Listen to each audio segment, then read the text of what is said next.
آمنہ کے لال بے مثال صلی اللہ علیہ وسلم کی انمول مسکراہٹوں کے واقعات میں سے تیسرا واقعہ آپ حضرات کی خدمت میں عرض کرنے لگا ہوں۔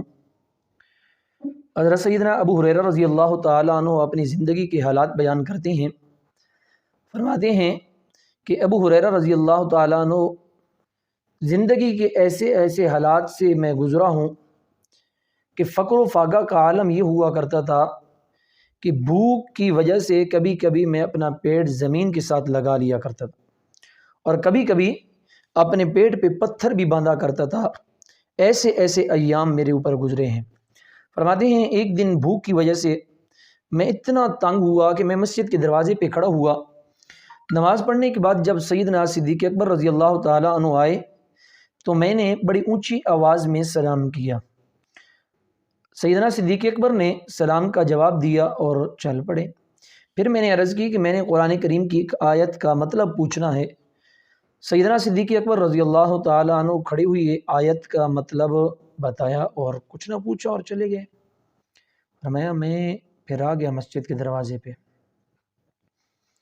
سیدنا عمر فاروق رضی اللہ تعالیٰ عنہ آئے، میں نے سلام کیا، جواب دیا، چل پڑے۔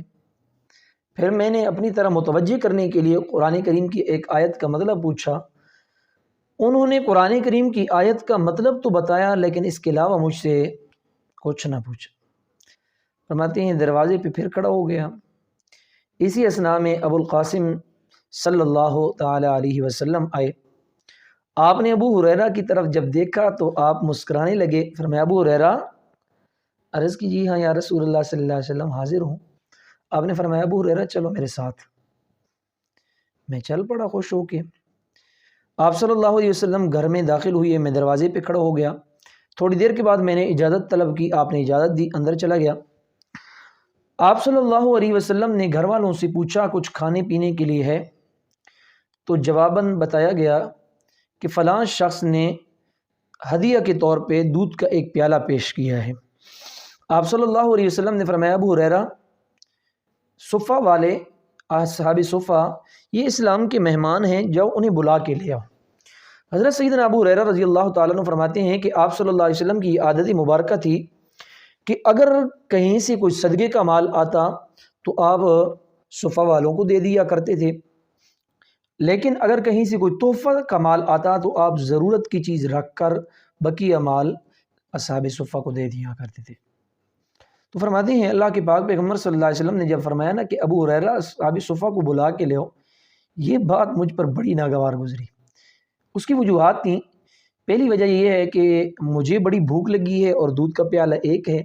نمبر دو، جب میں بلانے کے لیے جاؤں گا تو اصحاب صفہ کے طلباء جب آئیں گے تو جو بلا کر لائے گا وہی دودھ بھی انہی میں تقسیم کرے گا، یقیناً وہ بھی مجھے ہی پلانا پڑے گا، تو میرا نمبر آخر میں آئے گا۔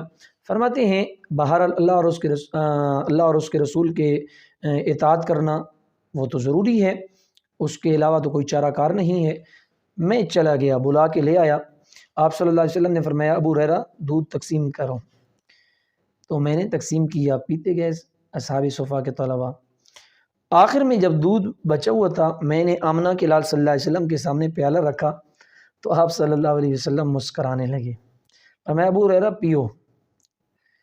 حضرت سیدنا ابو ہریرہ رضی اللہ تعالیٰ عنہ فرماتے ہیں آپ صلی اللہ علیہ وسلم نے فرمایا پیو۔ میں نے پینا شروع کر دیا۔ پی کر جب میں نے پیالہ رکھا آپ نے فرمایا اور پیو دوسری مرتبہ۔ پھر میں نے پیا، پھر میں نے پیالہ رکھا تیسری مرتبہ، پھر نبی اکرم صلی اللہ علیہ وسلم نے فرمایا ابو ہریرہ اور پیو۔ میں نے تیسری مرتبہ بھی پیا۔ تیسری مرتبہ پینے کے بعد میں نے عرض کی یا رسول اللہ، اللہ کی قسم اب تو ایک گھونٹ کی بھی گنجائش نہیں ہے۔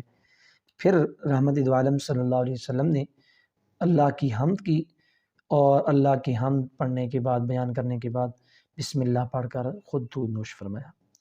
دیکھیے اللہ کے پاک پیغمبر صلی اللہ علیہ وسلم اپنے شاگردوں کا کتنا خیال کیا کرتے تھے۔ اللہ تبارک و تعالی ہم سب کو ایسے عظیم الشان پیغمبر کی سچی اتباع کرنے کی توفیق عطا فرمائے۔